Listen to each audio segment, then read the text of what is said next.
Je vais vous parler des énergies actuelles pour 2026, mais pas que. Je suis certaine que ce que je vais dire là sera un conseil et une posture à avoir pour les années à venir, voire plus.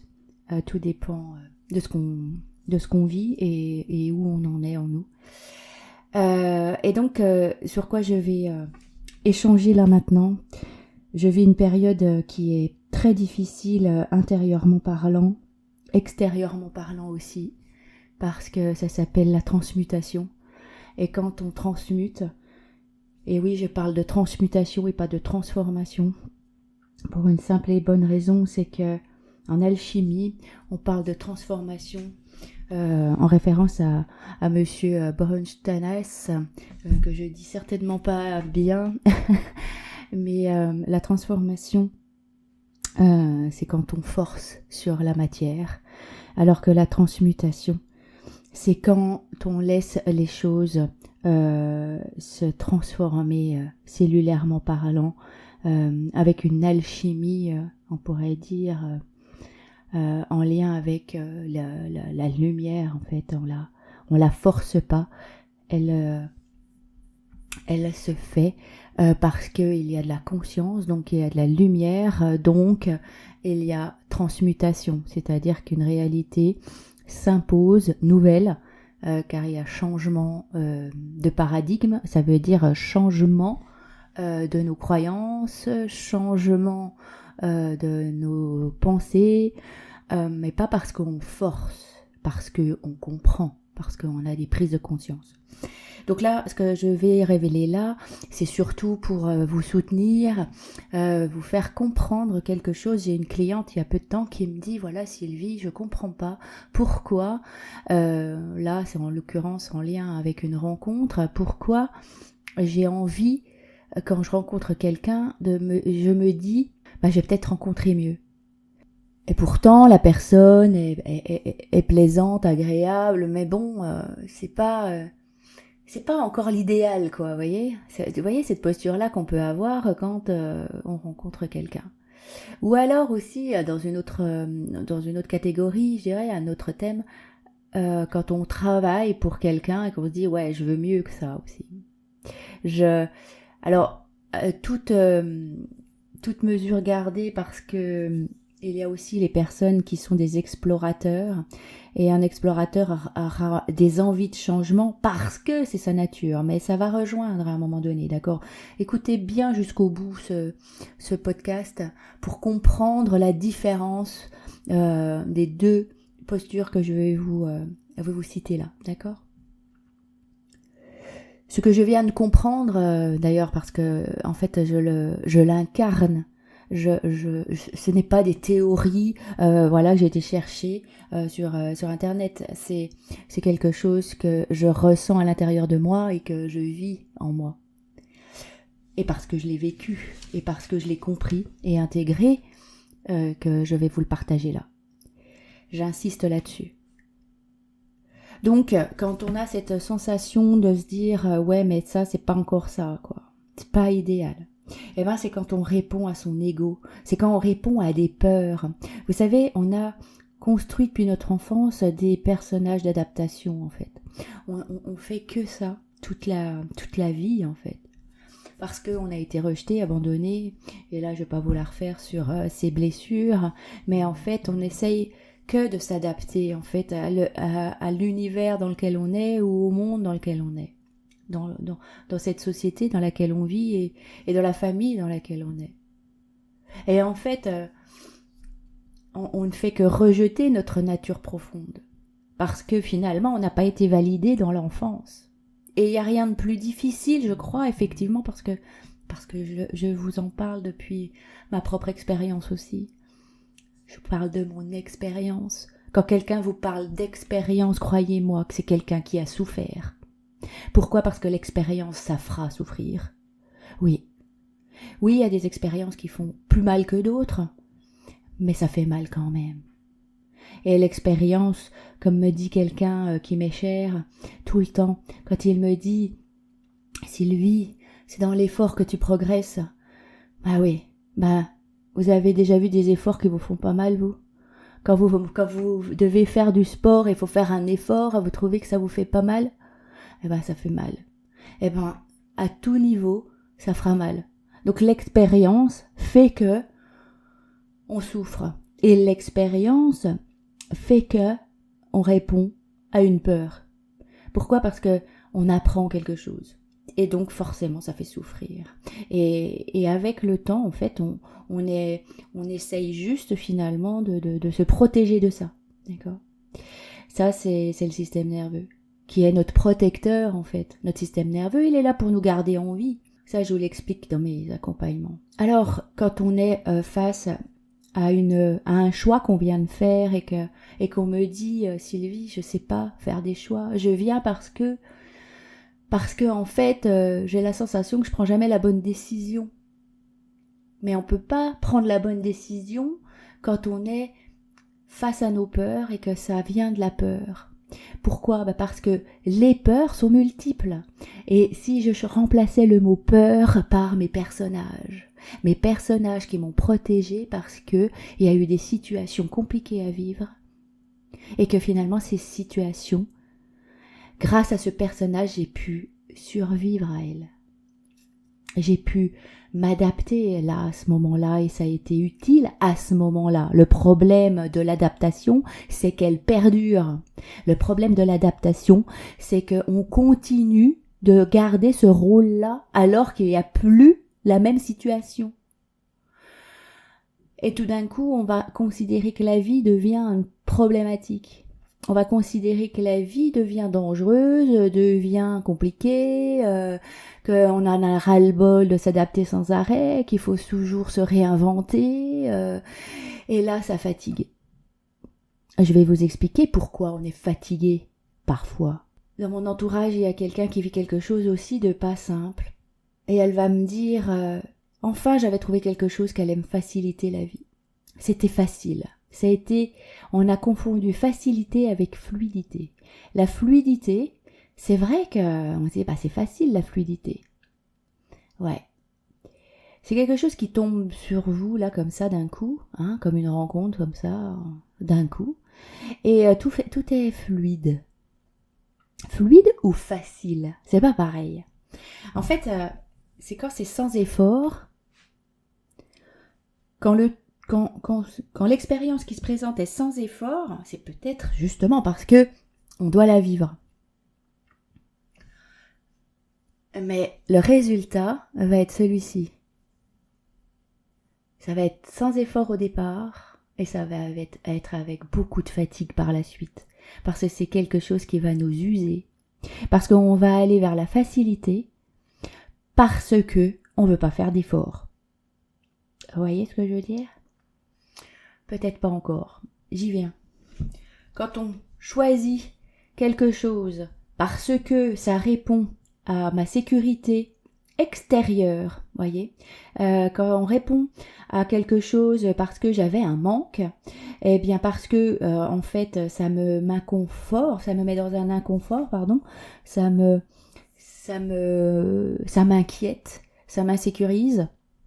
Eh bien, du coup, si l'extérieur m'apporte cette sécurité, eh bien en fait sans effort, voyez ce que je veux dire, sans effort, sans que ça ait été travaillé, je vais m'expliquer ensuite, eh bien ça va vous fatiguer. Exemple, un travail qui vous tombe dessus, mais les horaires vont être horribles. Par contre, vous avez un super salaire, mais en même temps, vous faites des compromis avec vous-même en vous disant bon ça c'est pas grave, bon là je vais quand même le faire, je vais faire l'effort, je vais quand même faire des kilomètres, ou alors je vais quand même faire les heures qu'on me demande, ou alors je vais dire oui à tout.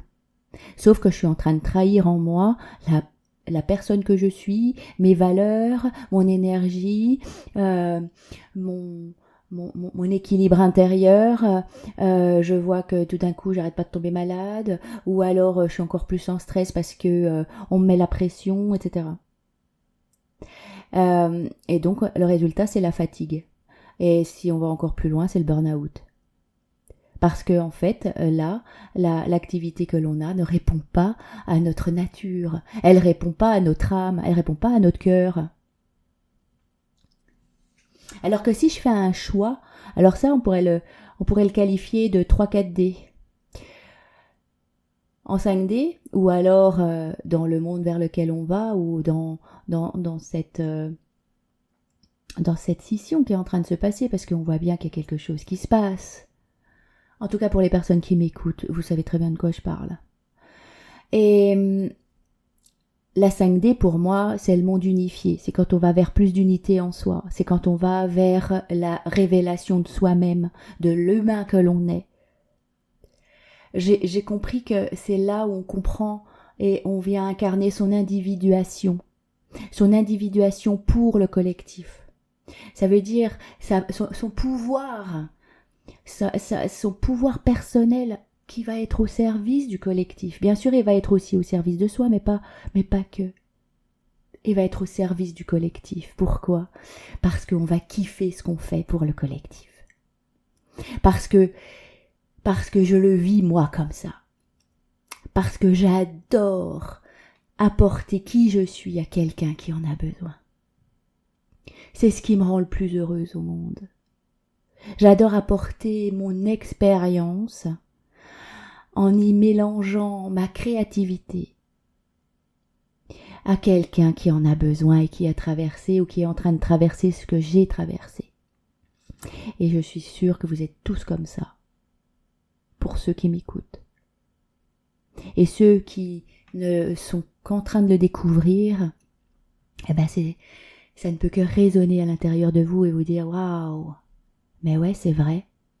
J'aime quand j'apporte mon aide. » Est-ce que vous avez déjà vu comme on se sent validé, comme on se sent utile, comme on se sent bien? Parce que là, on a répondu, on se sent même inspiré par je ne sais quelle source quand on aide quelqu'un et qu'on a envie finalement qu'on soit avec nous. Mais l'intérêt n'est pas qu'on soit avec nous. L'intérêt, c'est que ça aide l'autre. Et sans résultat, sans attendre nous de résultats. Ok. Donc quand on est dans cette version-là, dans celle de la 5D, ou là où on est créateur. On va vers la création. Et du coup là, à ce moment-là, quand on fait le bon choix, si on peut dire qu'il y a un bon choix, alors parce que tous les choix sont bons, sauf qu'il y a ceux de l'expérience et puis il y a ceux du cœur. Voilà. Le choix du cœur, c'est le choix qui est bon. Pourquoi ? Parce que celui-là, il est entier. On sait. Quand on rencontre quelqu'un et qu'on sait, mais que finalement, ça nous fait peur, et j'insiste sur le fait qu'on a peur après, pas tout de suite. On a peur après. Alors que quand on fait un choix de la tête, on a peur tout de suite. Et on fait le choix après.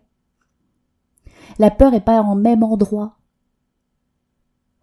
Quand on fait un choix du cœur, on sait. C'est plein. On veut pas autre chose. Il n'y a pas de « si je pourrais avoir mieux ». Ah non. Ah non. Il n'y a pas mieux. Il n'y a pas mieux parce que ça répond à tout en nous. Parce que notre cœur, là, il choisit quelqu'un qui est plein aussi. Il voit le plein de l'autre. Et il n'y a pas, il faudrait qu'il soit comme ci, il faudrait qu'il soit comme ça, ou il faudrait qu'elle soit comme ci, ou il faudrait qu'elle soit comme ça. Il n'y a pas que mon métier devrait être comme ci, et puis ça va pas, mais ça fait rien, je me complais et je m'adapte. Ben là, on est dans un choix de l'ego qui répond aux peurs. Point. Et donc, ces choix du cœur, il va falloir solidifier.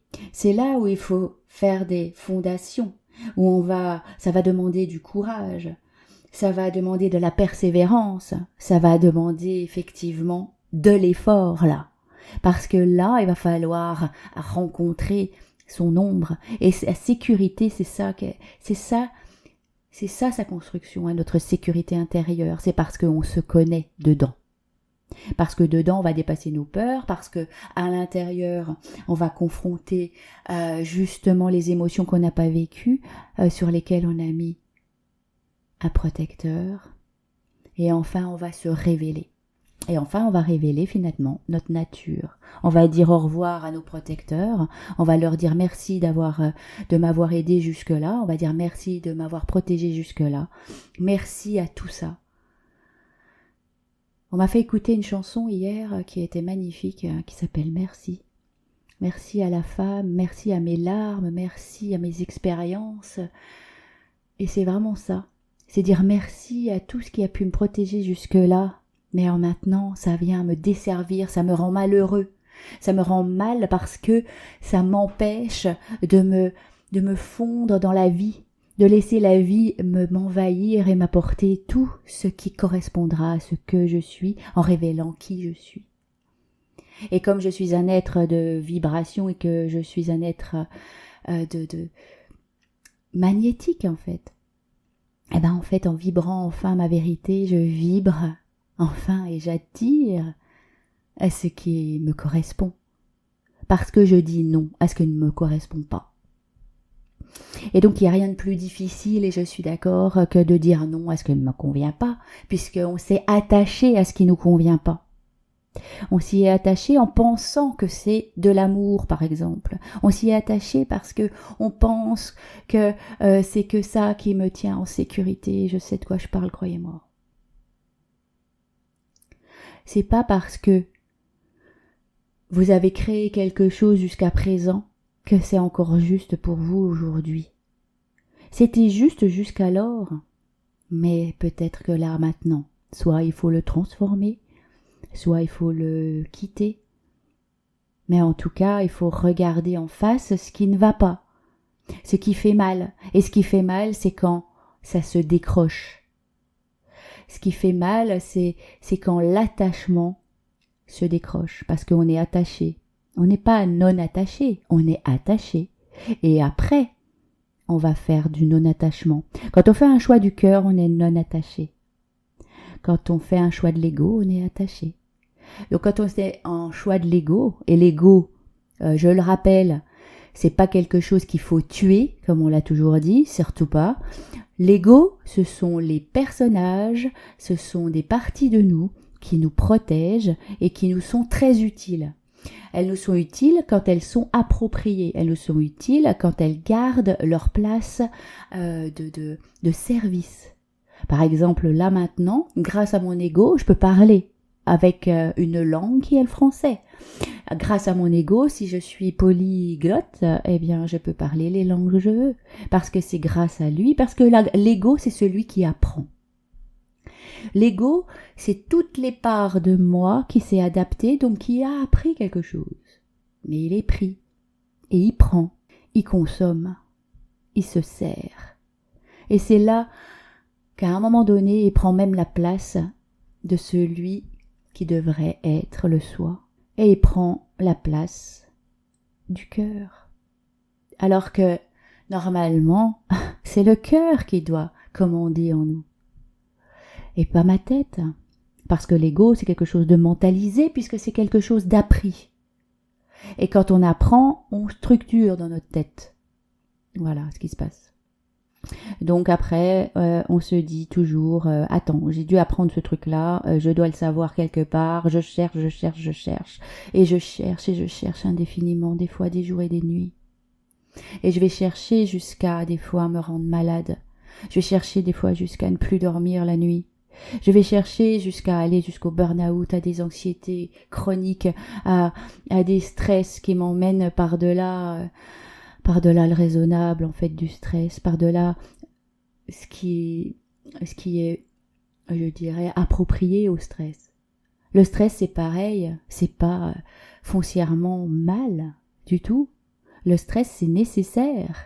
C'est ce qui, des fois, nous fait avancer, c'est ce qui, des fois, il y a le bon stress, c'est ce qui fait que on va créer, c'est ce qui fait qu'on alchimise. Mais il faut qu'il soit approprié, il faut pas qu'il soit constant. C'est là où il est on va dire, inconfortable et inapproprié. On va le redire comme ça parce que je vois pas d'autres mots pour l'instant. Donc la tête ne sait rien. La tête apprend. Elle sert ce qui sait en nous, le soi. notre nature profonde en fait, notre âme, notre instinct, notre... comment je pourrais dire ça encore, notre essence, ce pourquoi on est là, ce qui nous fait vibrer, kiffer. Ça c'est facile à reconnaître, c'est quand ça nous met en joie. Mais encore faut-il l'avoir touché, la joie, ou s'en rappeler que la joie, c'est quand on est comme un enfant.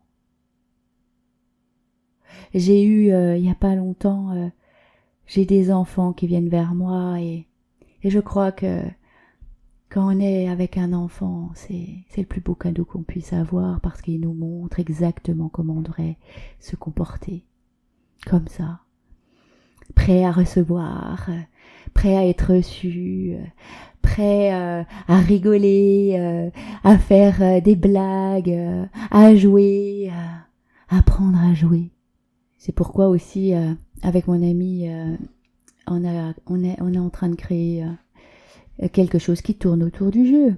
Mais ça, vous saurez en allant sur mes liens et dans mon site. Vous en saurez plus.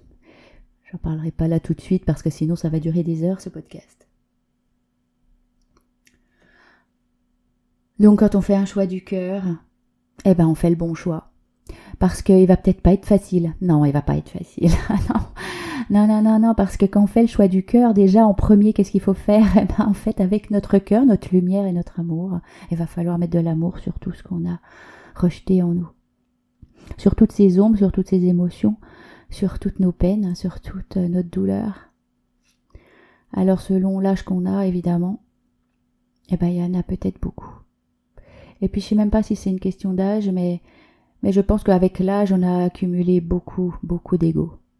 On a accumulé beaucoup de personnages, parce que parfois même, on se laisse, soit on en invente des nouveaux. Moi, j'étais capable de ça. J'en ai inventé beaucoup. Enfin, disons que oui, j'ai adapté. Hein. Waouh, j'ai fait face. Hein. Il a fallu faire face. Hein. Il a fallu. C'est normal. Et c'est bien. Et bravo. Ça montre la créativité. Mais sinon, on va les nourrir, voyez. On va les nourrir et ils vont gonfler, et ils vont grossir, et ils vont prendre toute la place surtout.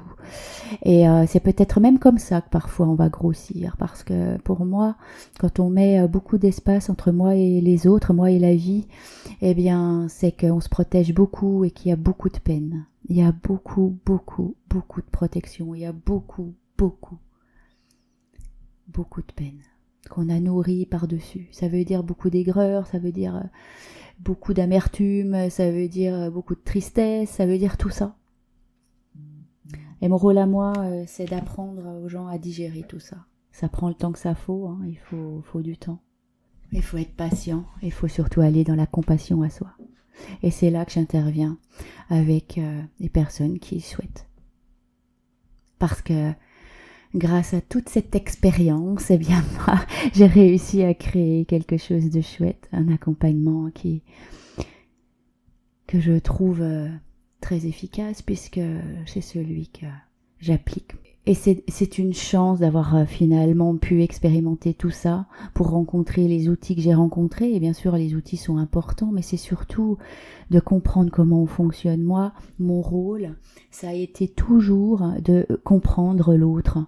Mon métier, le premier, qui est la coiffure, c'est toujours été, mais qui est-ce que j'ai en face de moi? En fait, les gens me faisaient peur parce que je les comprenais pas. Et en fait, c'était pas tant les gens qui me faisaient peur, c'était même moi, parce que je ne comprenais pas comment fonctionnait ce corps. Je sais quoi tout ça, tout ce que je ressens, c'est quoi tout ça, mais on en fait quoi de tout ça, mais on fait quoi de tout ça, exactement, c'est ça. Et je l'ai appris dernièrement. J'ai appris dernièrement qu'en fait la seule chose qui nous fait peur, c'est vraiment nos émotions, parce qu'on ne sait pas quoi en faire, on ne sait pas ce qui se passe à l'intérieur de nous et on a peur de ça. C'est pourquoi parfois on peut être suicidaire, parce qu'on ne veut plus ressentir ça. Parce que ça nous fait peur. Et puis parce que c'est toujours désagréable ou inconfortable et que c'est de la tristesse et que c'est de la peine et que ça a grossi avec le temps. Mais l'origine, à l'origine, c'est déjà dans notre enfance. Bien que je pourrais dire que c'est encore bien plus loin que ça, mais ça suffit d'aller déjà dans l'enfance. Ça suffit. Vraiment, ça suffit. Pour avoir suivi un enseignement spirituel aussi je crois aux extensions de conscience et c'est même pas j'y crois, c'est une foi, c'est logique. C'est logique d'avoir des extensions de conscience et d'avoir des vies antérieures et d'avoir des vies sur d'autres plans, même j'ai envie de dire, et même en même temps. C'est logique. À un moment donné, on voit la logique. C'est quantique. Pour moi, en tout cas, c'est ce que moi, j'en comprends. Et ça doit pas nous contrôler, c'est tout. Ça doit juste pas trop nous influencer, tout ça. On doit pas se perdre là-dedans. Et c'est là où, quand je me suis finalement moi retrouvée, c'est quand j'accepte de vivre mes émotions. Et j'ai pas le choix. Je suis obligée de les vivre et des fois, croyez-moi que c'est pas facile. Ça l'est pas du tout. Ça l'est pas du tout. Mais c'est la foi et l'entourage qu'on a qui va nous aider. Quand il y a des gens qui nous aiment autour de nous et qu'on sait qu'il y a des personnes qui peuvent nous accompagner dans cette démarche ou dans ce cheminement, eh bien là, waouh, c'est de la guérison pure. C'est de l'amour et c'est l'amour qui guérit. Ça aide. Et vous savez, comme une blessure, eh ben en fait, elle cicatrise pas tout de suite. Si on s'est blessé, ou si on est blessé, ou si on est dans la blessure pour l'instant, eh ben en fait, il faut juste lui apporter du soin au départ. Et après, elle va guérir et elle va cicatriser avec le temps. Des fois, ça peut prendre une journée, des fois, ça peut prendre quelques heures, des fois, ça peut prendre 6 mois à une semaine. Et c'est tout le soin qu'on y apporte qui fait qu'elle guérit. Et c'est tout l'amour qu'on y apporte qui fait qu'elle guérit. L'amour, la compréhension, la compassion et l'abandon. C'est les conseils qu'on me donne à chaque fois. Et merci à mes amis et à ceux que j'aime. Merci à mon entourage. Merci à mon amour. Et c'est ça qui aide. Mais c'est pas la solution. Ils sont pas la solution. C'est nous la solution. C'est là où on se trompe. C'est là où on se fourvoie quand on pense que l'autre doit nous sauver et qu'on doit avoir un sauveur. C'est l'ego, encore une fois. Il n'y a pas de sauveur. On ne doit pas être sauvé. On doit guérir. On doit se soigner. On doit prendre soin de nous en écoutant ce qui se passe en nous, en le comprenant, en le prenant avec nous, pour qu'ensuite on puisse enfin se révéler. Et là, après, la création commence et la manifestation. Et plus on soigne et plus on manifeste. Mais avant, il faut polir tout ça. Il faut polir le joyau. J'espère que tout ça vous aura aidé, éclairé, que vous avez su repérer en vous peut-être des similitudes avec vos vies. Et si vous avez besoin d'aide, je suis là. Avant de se quitter, prends un instant pour respirer. Si ce que tu ressens aujourd'hui fait écho, si tu as besoin d'y voir plus clair, d'être accompagné, je propose des séances individuelles. Tu peux me contacter directement, toutes les infos sont en description. Merci d'avoir été là et surtout, stop les compromis. Sois toi.